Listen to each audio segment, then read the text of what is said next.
Good day, learners. My name is Raymond Freth A. Lagria, an assistant professor from the College of Engineering, University of the Philippines, Diliman. I have been working on information systems one way or another since 2011. It is through information systems that I was exposed to analytics and data mining. This course is all about preparing you to perform statistical analysis as part of your analytics journey.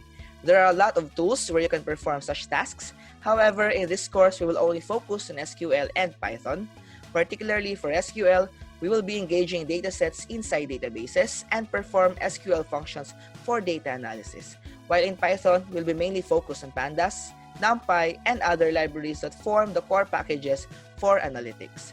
Furthermore, descriptive and inferential statistics concepts, which are important to descriptive analytics, will also be discussed. We'll also be introducing diagnostic analytics and a bit of predictive analytics.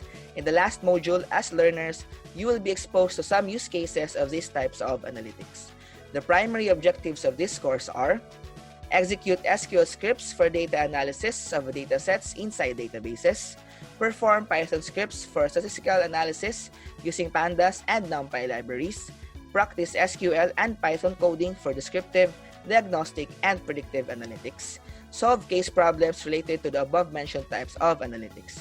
You can think of this course as a comprehensive course which will prepare learners to be exposed and engaged in data. All topics are to prepare everyone on predictive modeling in the succeeding courses. What are aggregation functions? These are built-in functions performing calculations on data in SQL. These functions return multiple row values grouped together according to certain criteria. The same with our previous SQL lectures. In some other courses, we'll be using the select statement to perform these aggregation tasks. For the first function, we will have the average function. Its purpose is to calculate for the mean or average of a numeric column. To do this, we have the following syntax. We start with the select, then the average function enclosing the column that we want to get the average of.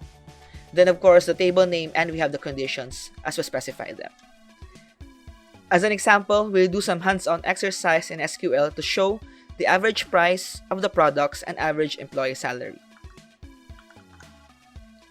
So I selected two columns separately to write my scripts and then run using F5 or press this play button. So let's run this one first. As you can see, we have the results under data output. We have an average price of 28.83, and for the employee current salary, we have $1,903.33.